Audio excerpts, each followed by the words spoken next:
Hello, welcome everyone. Good morning.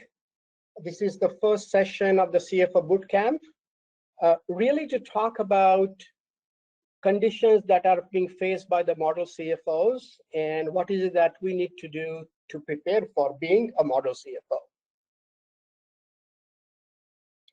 Just to give you very quickly my high-level background, I'm a chemical engineer. And I did my PhD and MBA at McGill in finance and marketing. I've worked since then, all these years. I taught at the Sprott Business School from 85 to 2017.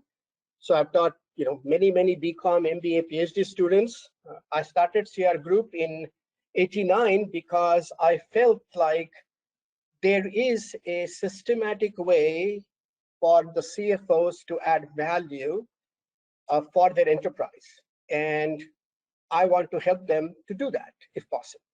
So as a result, for the last 30 years, I've been consulting around the world for large and medium-sized enterprises and many government departments. Just to let you know some context as to why I even do these seminars, we are a CR Group, a one-stop shop for assisting CFOs with what we know technology enablement for their enterprise.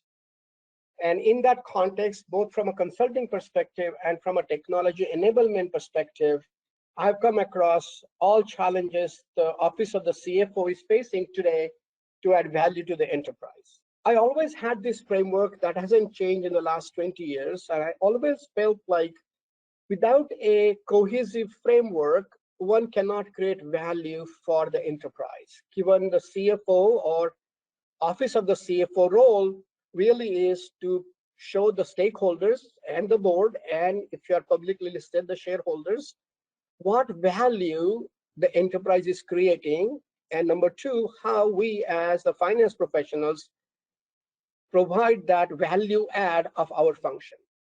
So if you think about this level 7 enterprise, the bottom of the level 7 pyramid are these 3 levels, which to me are fundamental to our function, as our finance function. One is now what we call ERP systems that allow us to manage all the transactions, the GL, the debits and the credits and the sales sub-ledger and what have you.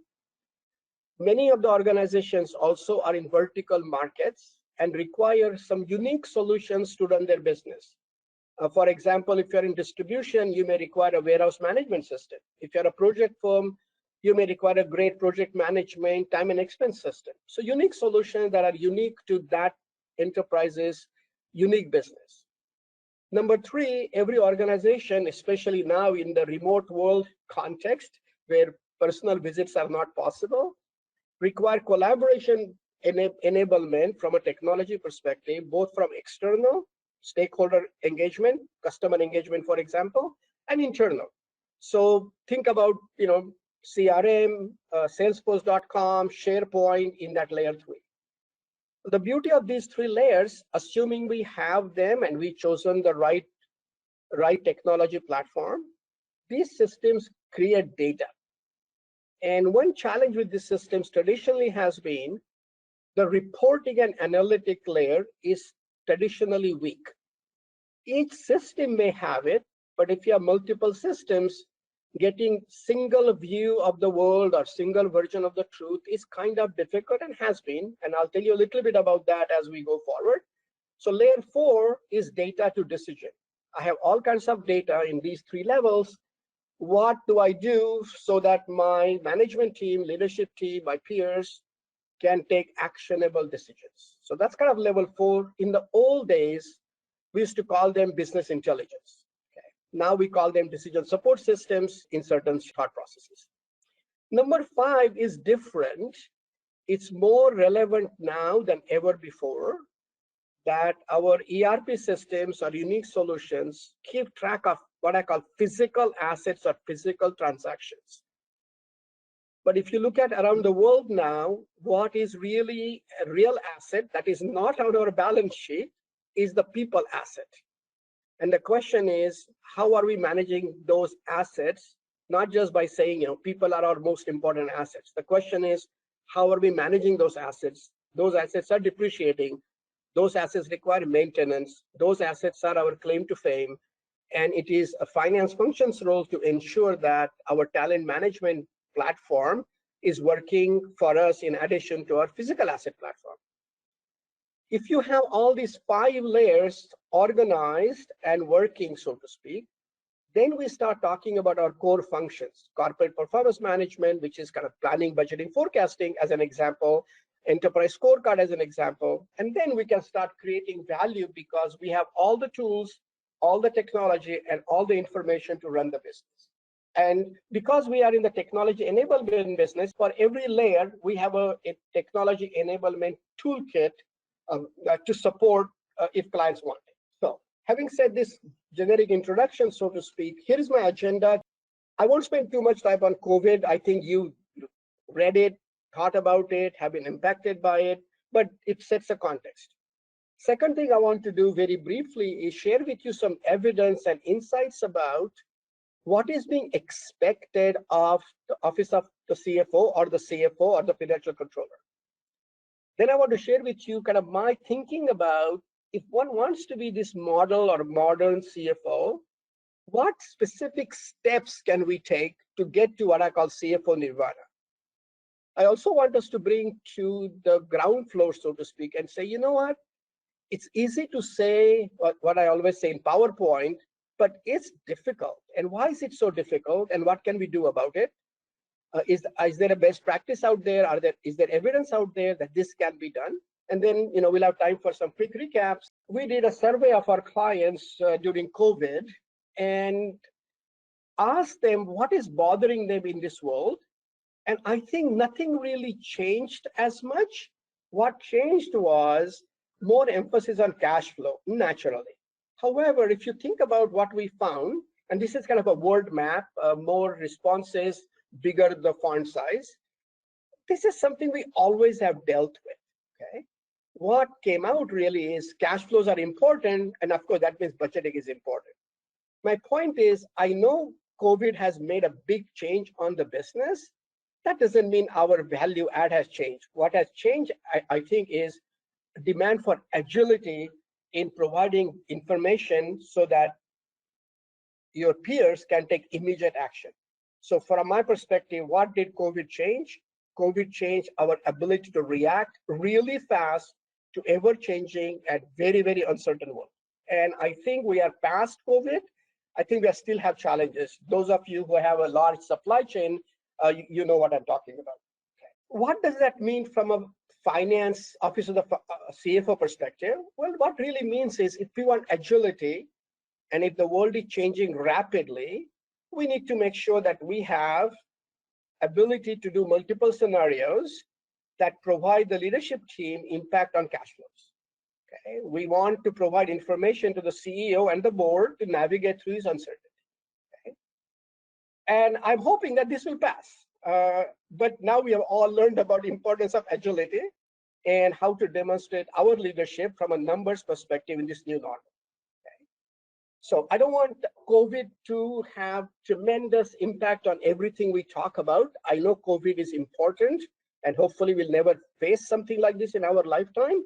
But I want to now focus on Office of the CFO in, let's call it, in a normal world, if such a thing exists.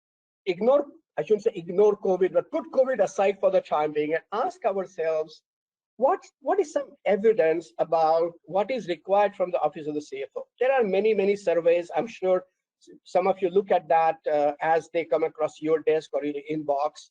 But I want to spend a few minutes on talking about some key survey results and the insights coming from those surveys, because it's important to set the context. So there was a study done by E&Y as an example, okay? And I like this conclusion from the evidence that they collected, okay? And I don't think it has changed in the last 5 years. Actually, it became worse last year and year before, that this role we occupy, and this goes for the office of the CFO as well, not just the CFO as an individual, our role is under intense pressure, and in 4 different ways. Half of the survey respondents are saying, I am under pressure because my ability to delegate is challenging. because I don't have the necessary skills in the finance team. So here we are talking about capabilities, not capacity. I have the team, I just don't have capability. Number two, role stretch, which I think is, to me, the single most change in the last 20 years I've been in this business, is finance is getting to be the end all for every decision by every function. Meaning our role has been stretched, and 50% of the folks are saying exactly that. That, hey, I cannot do my job, or my function cannot do my function's job because there's a role stretch. Number three, this new 2009 onwards, this notion that compliance controls and cost control are really, really important. And compliance and control is taking a lot of our time. And the last one is, again, skills and capabilities to now meet future strategic priorities, meaning future things that are coming at us. As an example, rapid process automation, as an example, IoT, as an example, predictive analytics. All these things that people are going to ask us, we just don't have in the current team capabilities to look at these future strategic priorities. Digital transformation, to put some words in this box. So point is, it's under pressure. It was under pressure. It is going to be under pressure, and we got to figure out how to deal with this intense pressure. Otherwise, we're going to get burnt out. Not that we are not burnt out already.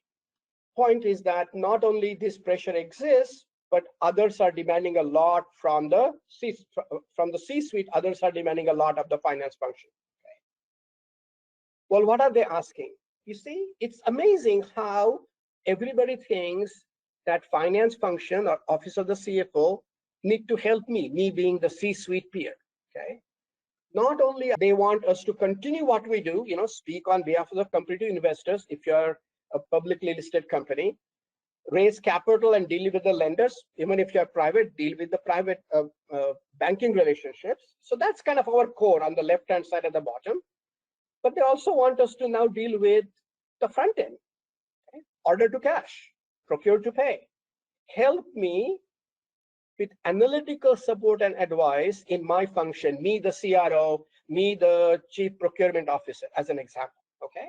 Also help me with government regulations, for example. So again, role stretch. If we ask the C-suite in this survey, what role should the ideal CFO playing in, let's call it, these operational activities? Clearly at the bottom, we have the standard activities we, of course, are expected to perform: cost management, CapEx and PV calculations, planning and budgeting, capital structure, operating and financial performance. But look at the top: analytical support and advice on everything that has not been traditionally a finance function. Again, role stretch. What about HR?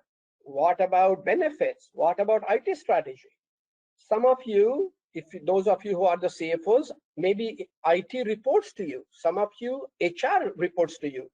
So you're almost becoming a chief administrative officer as opposed to the chief finance officer. My point is that everybody is coming to finance for analytical support and advice in functions that are outside our boundaries. So clearly, if this evidence doesn't convince us, nothing will. We are expected to go beyond our traditional and transactional role. So if you think about all these surveys, and I only give you three, what is expected of the CFO role or the finance function?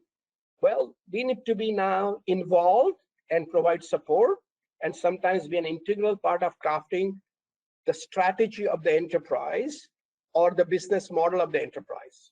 Clearly, we are being asked again and again and again to integrate information. Clearly, if level 5 in my pyramid, talent management, is important, and people are our most important assets, we have to be involved in strategic HR management. And clearly, analytical support to every function that is out there in our enterprise is looking to us to provide that support to them. Beyond our traditional, actuals and budgets and variance and month-end close, and all the stuff we do all the time every month. So the question then is, if that's the evidence out there, that's what the future is bringing to us, what are the implications for our role going forward? Here is something I like some of my clients to do before we start talking about how to go forward. If you look at the E&Y survey about capability and capacity and the skill set, I always say we cannot do anything unless we in the finance role ask ourselves, at least in these three different buckets, the capability and the capacity and the skill sets that our team members have. Because if we don't have the right team members, we are not going to be able to deliver anything even outside our function, because inside the function, we are going to have problems.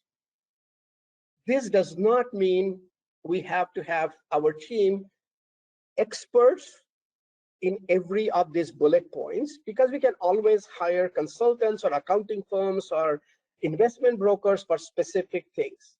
Number two, if we are never going to grow inorganically, then it doesn't matter that we don't have any M&A experience or deal structuring experience, as an example. If we are a very steady state firm where risk is not that important, maybe we don't need to know too much about enterprise risk management. So these bullet points I have put forward here are company context specific. Depending upon where you are and where you want to go, you need to analyze the CFO team capability and skill sets, and of course then capacity in this context. These three are simple examples of how you can start thinking about evaluating your team. And if your team is weak, the first thing we need to do is to upgrade the team in its capabilities and skill set. Again, contextual depends upon what stage of the evolution your enterprise is. So let's assume that we've done all this work, we have a capable team, they're right resource, I mean the capacity is there, the skill sets are there, the training and development plan is in place, and now we are going to kind of step out of the finance function. Well, here are 7 steps that I tell at least our clients to, that as a CFO, you need to undertake. When I mentor some CFOs, that's kind of where I kind of target to them to say, you know what, let's start sequentially in a very engineering way, for lack of better words, and see how we can get to this CFO Nirvana. So let me spend some time on these 7 steps with you. Okay.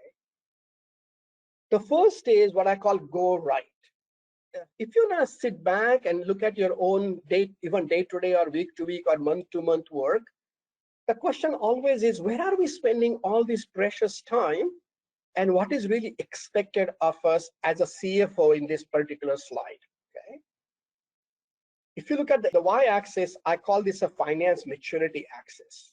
And if you look at the x-axis, I kind of move from the left to the right, which is from elemental things we do to the strategic role we are expected to do. So if you think about a very traditional, less mature finance function, it's more of a transactional function. It just focuses on budget reporting and past performance and stops. In a very naive way, the report would be, our revenues are up by 5% and EBITDA is down by 3%. That's it. No insight, no analysis, no drill downs, no nothing. Traditional old-fashioned finance function, and some companies still operate like that because they think that's their role. However, if you want to be the value-added or model or modern CFO, we need to move right. Second thing we want to move right to is what called operational and tactical knowledge thinking, so that we can become a valued member of executive committee. What does that mean? Well, that means we need to understand what creates shareholder value or stakeholder value. Do we have a high performing finance team? Do we understand what drives value as opposed to just the numbers? So you get my point. If you want to move right, then really you want to have understanding about the business from a strategic perspective, deep understanding of the business models that our subsidiaries may have or our business units may have, again in the context of competition, and go from what I call general ledger reporting to sub-ledger reporting, and from a finance view to a multi-dimensional view of the business, so we understand what is driving the business. And the last bullet point that the COVID brought home is, this is all great, but if you are giving me information about the last month in week 3 or week 4, because the numbers aren't there, it doesn't allow me to be agile. So we need to now do all this in a very, very tight time frame. But if we do that, then we are going to become a trusted advisor to the board. That is where I think the CFO's real vision should be. How can I be that person where any board member having a question about performance always wants me with the CEO to have a very intelligent conversation? Okay. Number 2, I call this kind of move up the value chain. If you look at the left side of this slide and ask yourself in your team, I don't know how many people report to you, how many people are in the finance function. Let's take a number. You have 10 people in the finance function. Ask yourself, on an average month, where do we spend our time? Evidence says typically a non-mature finance function team would spend 40 to 50% of their collective time on transaction processing, 30 to 40% on compliance and reporting and controls, and only 10 to 30% in information management and business decision making, because they're so busy doing transaction processing and compliance. Go back to the survey evidence. We are under intense pressure and time is limited. Well, if you want to now move up the value chain, you have to do 2 things. You have to do, excuse the expression, more with less, meaning gain some efficiency gains. And number 2 is reduce the time we spend in transaction processing and compliance, and find some time for information management and business decision making.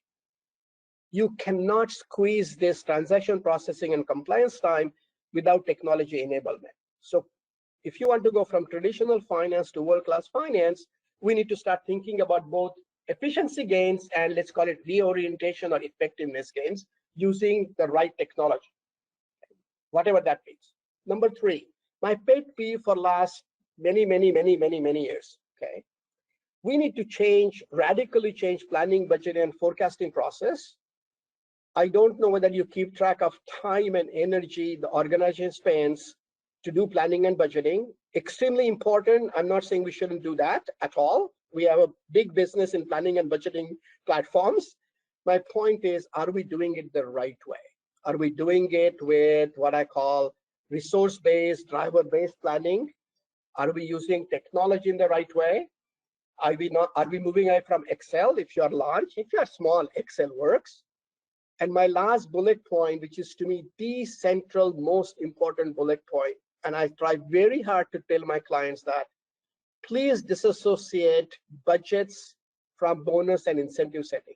The minute you set up budget-based incentive system, you are going to have gaming in your budgeting process, because you have smart people. They know that their bonus would depend upon beating the budget, then they are going to sandbag the budget. And you're going to have 3, 4, 5 rounds of budgets, because nobody wants a stretch budget. If they have a stretch budget, their incentives may be threatened. Okay. And of course, number 5 is the last bullet is COVID-19 has said, and this has to be very, very agile and robust. We cannot have a budgeting platform that says, I'll budget in September, October for the entire year. I'm going to evaluate my performance based upon that. We need to go to 4-quarter, 5-quarter rolling forecast, because that would allow us to be agile in changing business circumstances. Number 4, this is very different for different organizations. Some enterprises want to grow organically. Some enterprises want to go inorganically, mergers and acquisition, and some enterprises want to do both at the same time, organic and inorganic growth. Finance role really is to say, are we creating value with this growth? In a very naive sense, I say, you know what? I can't take revenues to the bank. I can only take internally generated cash flow to the bank, or in a very naive way, EBITDA to the bank. I can't take revenues to the bank. So I need to make sure that the growth is also associated with value. And in that point, I put green on the left-hand side and the red on the right-hand side, because left-hand side is easier. We know the business. We can incrementally grow. We can either invest in our own business, or we can acquire business in our own business area, okay? The right-hand side is a bit difficult. If we are acquiring a new business in a related business, maybe that's not so difficult, because we can have the business context. Number 4 is where I think a lot of companies destroy value. They try to acquire new business in a completely unrelated business area or vertical or a sector, because they think they need to diversify. And enormous evidence exists that they overpay, or if you think about it, get less than expected benefits from these kinds of acquisitions. So if finance has a role to play, a more important role to play, it's in number 4 and number 3. I think number 1 and number 2, we kind of have figured it out, okay? If you're interested in this area, read some articles and books on adjacency framework, or a book by Allen and Zook on profit from the core. If you're into inorganic growth space, I think these are the kinds of things we need to think about as the CFO to add value to the enterprise.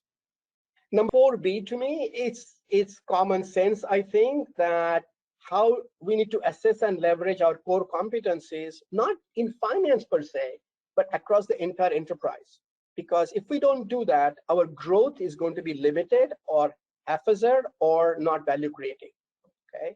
What is it that we as an enterprise bring to the table that is different, most differential, is unique, that we can build on, augment, leverage, or expand, okay?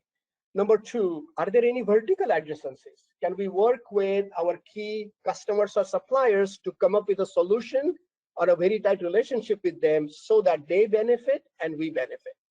And number 3, do we have what I call any marketable, critical, strategic assets that we can exploit? Okay. It's not just finance role here, but finance can play a very critical part or very critical input with the CRO, with the procurement specialist, to say, hey, how can we expand our core competencies across these 3 different buckets? Unique capabilities that we have, franchise customers or suppliers for vertical adjacencies, and being a network player, okay, in our ecosystem.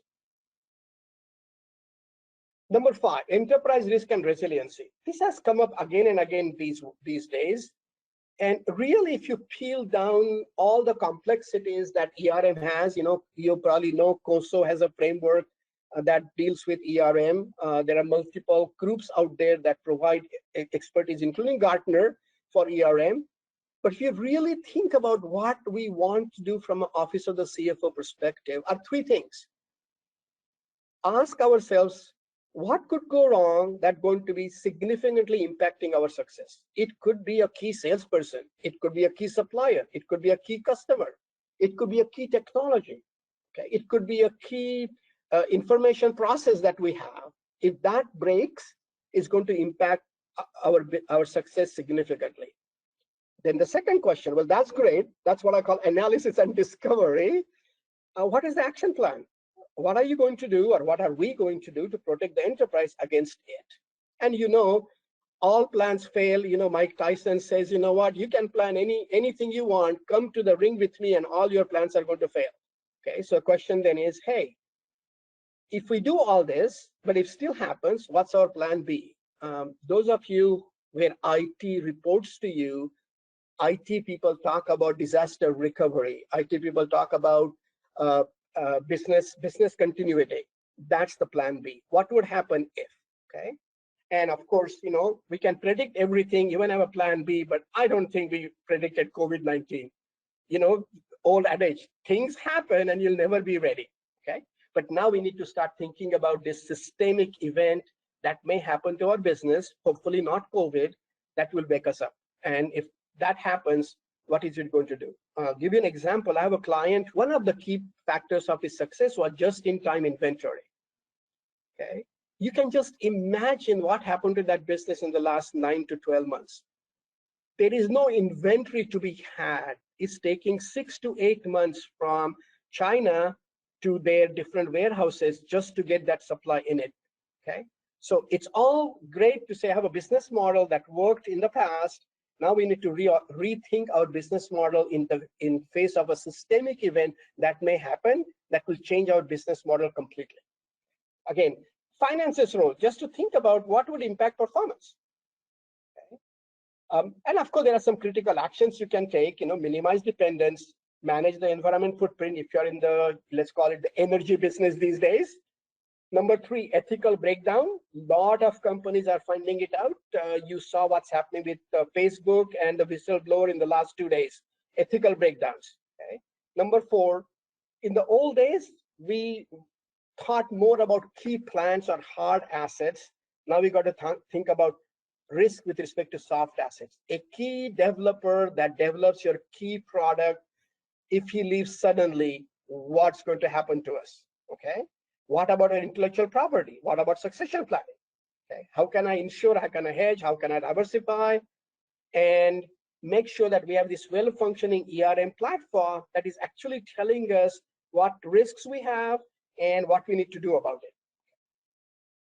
Okay. And so if you think about this, extremely important is what we are trying to manage is those areas where there's a high probability of something happening whose impact is also going to be severe. So this is kind of we use that in HR in 9 box. This is a 9 box in enterprise risk management.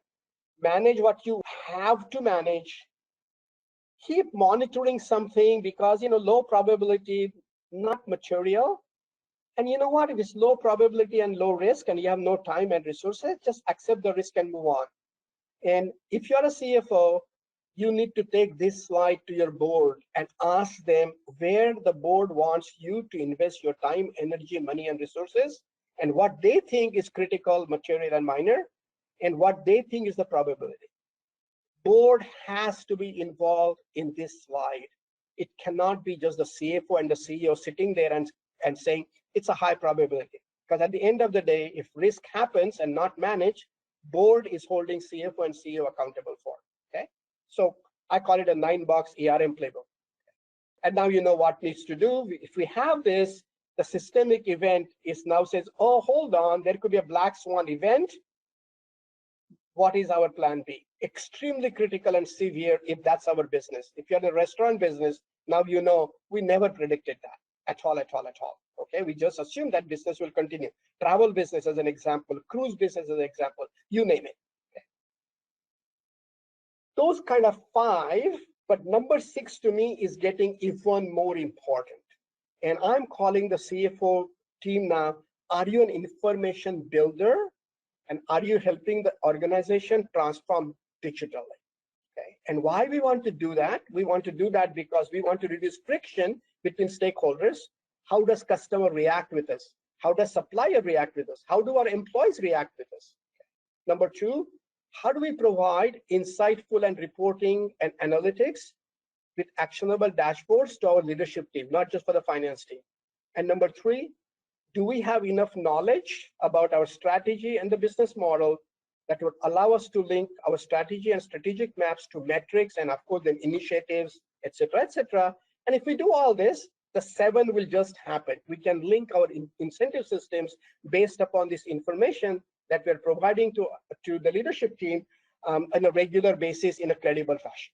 So when somebody is telling you today this big word, digital transformation, what they're really talking about is how are we as an enterprise transforming ourselves to engage our customers, to optimize our operations, to transform our products and solutions, and empower employees.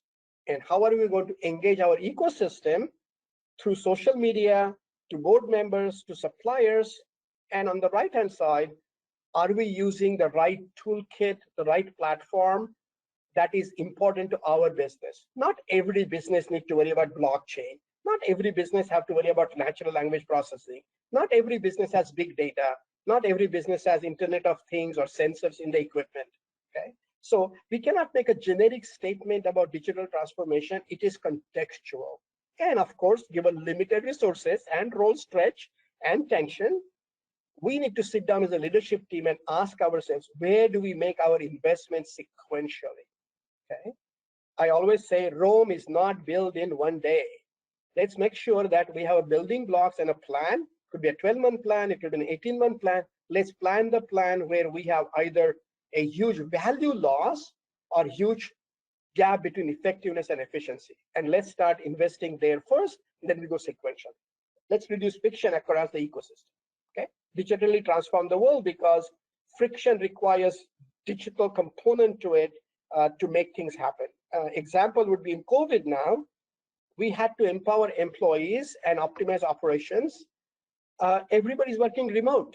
In our own firm, everybody now has three screens. One in their office, when they come to the office, we just started coming with their laptop attached to that screen, and one at home. And for developers, they need 2 screens. So we have people now with 3 to 4 screens, 2 in the office, 2 at home. Digital transformation requires investments, and CFO cannot say, well, show me the business value or the ROI of 2 screens. If you don't have 2 screens for a developer, they just leave you. End of the story. And now ask yourself, what is the cost of retention or departure? Okay. Digital transformation requires us to make some risky investment decisions with, let's call it, non-quantifiable ROI. Okay. My chemical engineering background shows up here. I always say, you know what, if you only focus on, budget-based reporting, we are looking at a very small portion of our world. But data and information needs are everywhere. They are in every function. We need some information about competition. We need some information about the market and market share. We need information about customer and customers. If you really want to be sticky with your customer, we need product information about new products versus old products and what's happening and what's the churn and what's the trend. We require information about employees, HR analytics. We require information about compliance. We require information on everything. And these are just what I call periodic table of reporting, and we need to be on top of it. For certain organizations, employee HR analytics would be very important. For others, maybe it's product development. It just depends upon where is the biggest value gain or where do you reduce the biggest value loss. Okay. What we really then want to think about is, and we need to create an enterprise cockpit. What does that mean? What that means is we need to have a real understanding about our strategy, or now we sometimes say strategy maps, because that is going to deliver everything we need from an information builder perspective. It's going to result in KPI and metrics. It's going to result in some initiatives and projects we need to undertake to satisfy the strategic intent. We need to back this up by budgets and rolling forecasts, because financial performance is important. And we need to be delivering on our information builder role, multidimensional insights, and then, of course, performance reporting linked to incentives. As finance function, or as a CFO or a financial controller, stepping out of our traditional role, we need to start helping our C-suite members with this kind of an enterprise cockpit that allows them to see information the way they want it, that helps us to become a high-performance organization. This is how we can link this piece and this piece with that piece to say, okay, let's go sequentially and do your own analysis. Go from the bottom all the way to the top. If the foundation is weak, don't build second floor, third floor, fourth floor, fifth floor. It's going to collapse because your foundation is weak. You say, you know what, that sounds really interesting. PowerPoints are to me always nice. Question is this easy? No, it's not. I just want to tell you, information builder role to me is one of the most difficult roles hoisted on the CFO function, because we have what I call islands of data. Data is everywhere, depending upon what kind of a business you are in, okay? And now the data is outside our ecosystem. This social media stuff that is going on out there, where people are talking about us. In Glassdoor.com, your past employees are talking about you. And if you have no understanding about that, your recruitment efforts are going to fail, okay? Data everywhere, inside the organization, outside the organization. We have some benchmark data that tells us how good or bad we are, okay? So it's difficult. So you cannot sort of snap your fingers and make it happen. We need to be very, very sequential. And this is kind of a journey that just accept the fact on the left-hand side that we are going to have dirty, messy, and clumsy data. Accept the fact that data would be quantitative and qualitative. Accept the fact that this data is going to be in multiple systems. Also accept the fact that your C-suite and CEOs and board are simply going to not care about any of this stuff. They only are going to say, give me analytics, give me reports, give me exception-based alert. I don't care about this piece. Unfortunately, we need to care about it if we want to be information builder. So it's not something easy that you can do tomorrow and day after tomorrow this is ready. Okay? And I'm sure some of you are finding that out today as well. So, we need to start thinking about a single platform, I call it, that if you think about what we do in finance or what we like to do in finance is have all this all put together, our strategic, tactical, operational, my kind of step one, how to go right.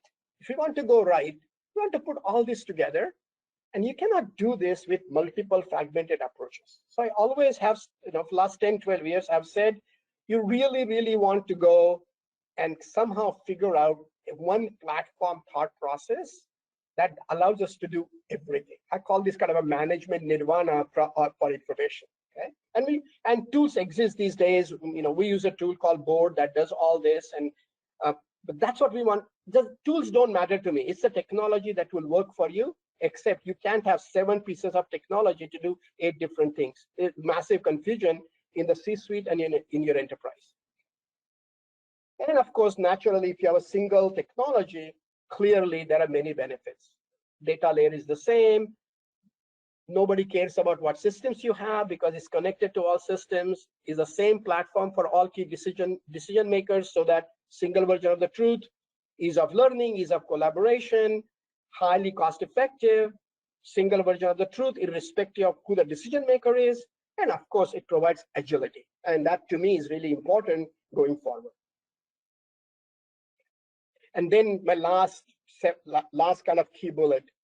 Now you have all the pieces of the puzzle to allow for designing a metrics-driven incentive system, okay? Including a financial metric, the right financial metric. And if we do that, align the incentives, have a monitoring and acting mechanism in place through technology, we will create value. And in addition to that, we'll hold people accountable, and we also allow people to be empowered. What I call it freedom to act.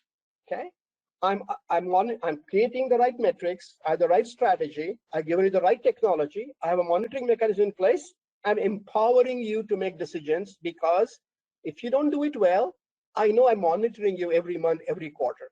Okay, so performance-based metrics-driven incentive system requires us to do a lot of legwork before we go there. So that's why it's step 7, not step 1. Okay. Again, don't want to spend too much on incentive design. It's an area, but huge area by itself. All I want to say to you, which I said before, is move away from budget-based systems. Move away from bonuses that are single-year performance.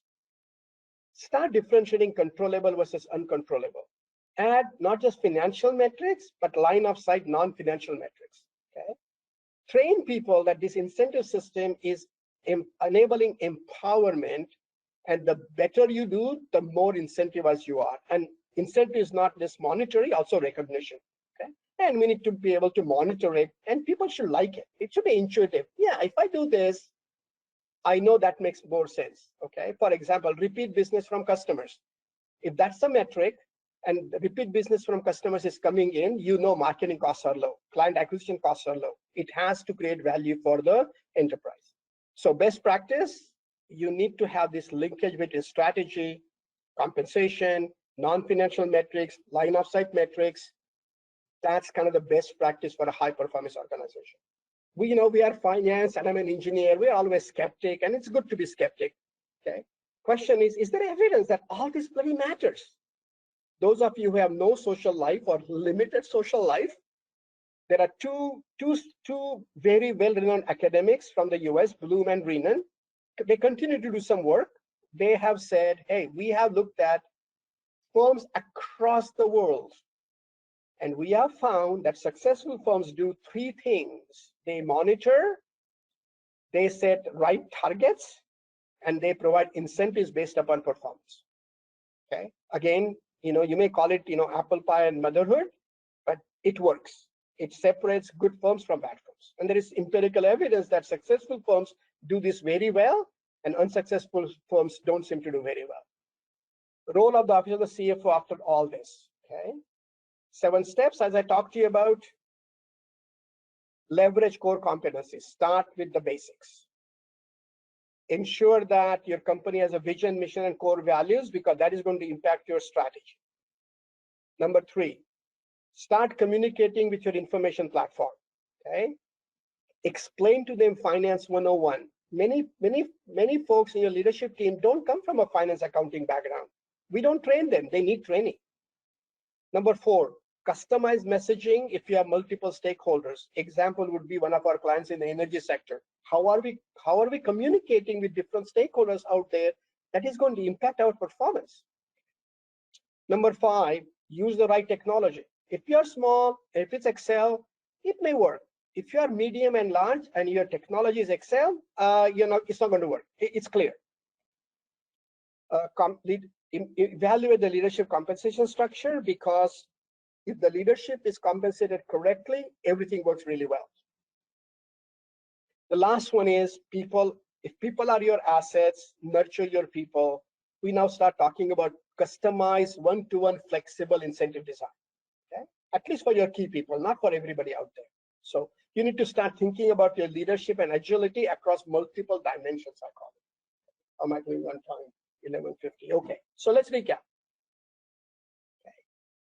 We are under pressure, but fortunately, we are also in high demand. Okay. However, people are questioning our value add more so now than before, because people know systems are providing lots of information and controls out of the box. Then the question is, what is finance doing if systems are doing most of their work? Because they don't understand that we are not just transaction function, we could also be advisory function, we could be a strategic function. Okay. What is desired of us? Very clear. Don't lose your finance mindset, but bring yourself to the business model mindset. Don't just think about financial scorecard, think about an enterprise scorecard. Participate in strategy and strategy execution. Provide to us, the entire leadership team and the decision makers, one single version of the truth, and I call it at speed and scale. And please step up to the plate outside your finance silo functional thinking. Not that we are all doing it that way, but that's being asked. And of course, now comes knowledge implications for your finance team. Lot of learning ahead of us and ahead of our team. Do they even understand what strategy the company has? What is the business model? Do they know what creates value? Do they know how to design scorecards and dashboards?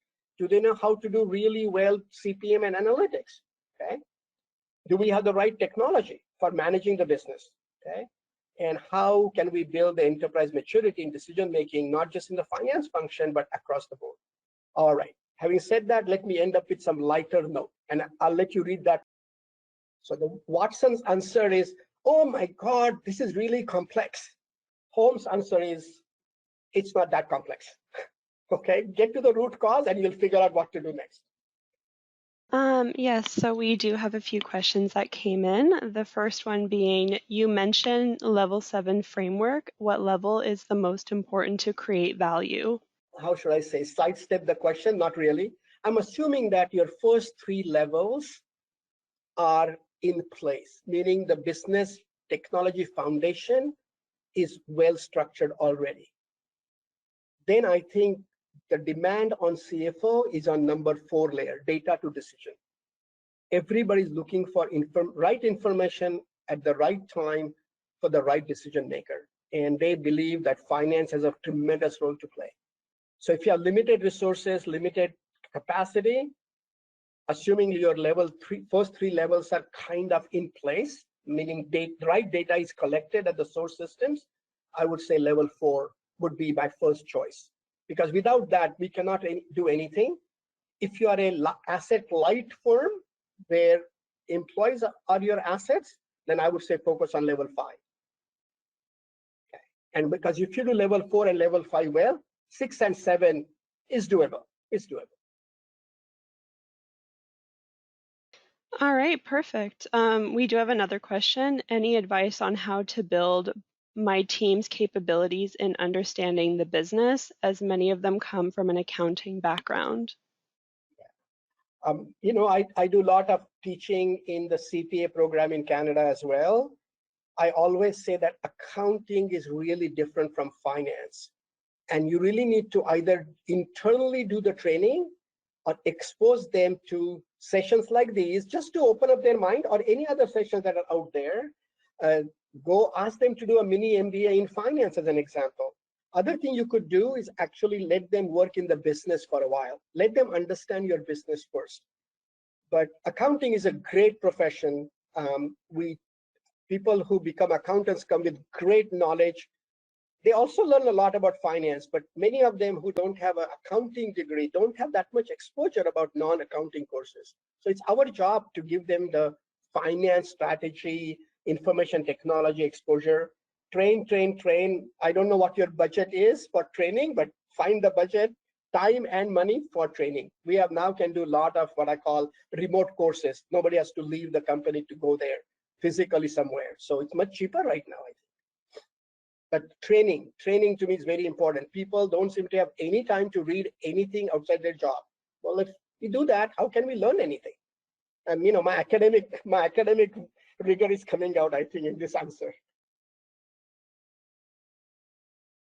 All right, I think we have time for one final question, and this is, any ideas on how to convince the board that there is a return on investment when investing in technology for management purposes?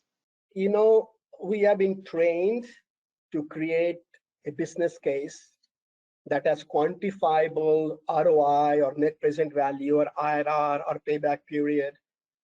For physical assets, that worked really, really well. For what I call information technology assets or HR training assets, ROIs are going to be very difficult from a numerical perspective. The question is, how can we actually change our business case and ask ourselves, if we don't do this, what will happen to us? I'll give a simple example, a naive example maybe. If I want to hire somebody today who comes in the door fully knowing what technology can do for them, because it's a lot of technology is on their phone right now, and they come here and they see, again as a joke, Excel 1992, because we said upgrade doesn't matter, Excel works, why are we upgrading it? They're going to leave.